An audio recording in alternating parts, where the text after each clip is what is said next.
জীবনে তো কত ভিডিওই করেছি, কিন্তু এই ভিডিওটি করার সময় আমার দু চোখের অশ্রু নেমে যাচ্ছিল। কারণ এরকম একটা ভিডিও যে আমাকে করতে হবে কখনো কল্পনাই করিনি।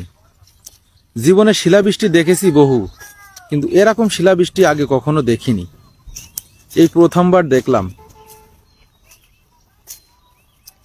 যদি একটা ভুঁই দেখায়, এই যে একটা ধান নাই মাথায়, মানে একটা বাইল পুরো ধান শেষ, ধান সব নিচে পড়ে গেছে, মাথায় কোনো ধান নাই। কেটে রাখা ধানগুলো যেই পরিমাণে ঝরেছে তার চেয়ে অধিক পরিমাণে ঝরেছে থিয়ে ধানগুলো। এই ধানগুলো তো আর কখনোই ফিরে পাওয়া সম্ভব না, সবগুলোই জমিনেই নষ্ট হয়ে যাবে। কৃষক এই ধানগুলো আর কখনোই পাবে না।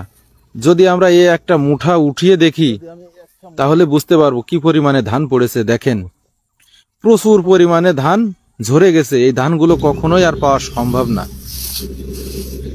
1 বিঘা ভুঁইতে যদি 25 মণ ধান হয়, সেখানে 12-14 মণ ধান এখন আর আশা করা যাচ্ছে না।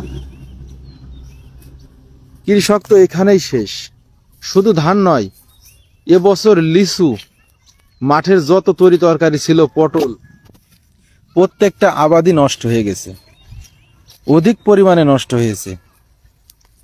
আমাদের সোনালী ফসল যেমন ধান, পাট, এই জিনিসটা এই মৌসুমে হয়ে থাকে।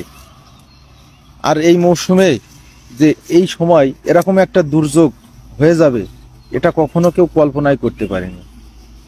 কারণ আল্লাহ যা করেন ভালোর জন্যই করেন। নিশ্চয়ই এর থেকে বড় কিছু হইতে পারত। সবাই দোয়া করবেন, কারণ একজন কৃষক ফসল ফলায় শুধু তার নিজের জন্য না। দেখেন, এখনো পর্যন্ত সেই শেলাগুলো গলতে অনেক সময় নিচ্ছে।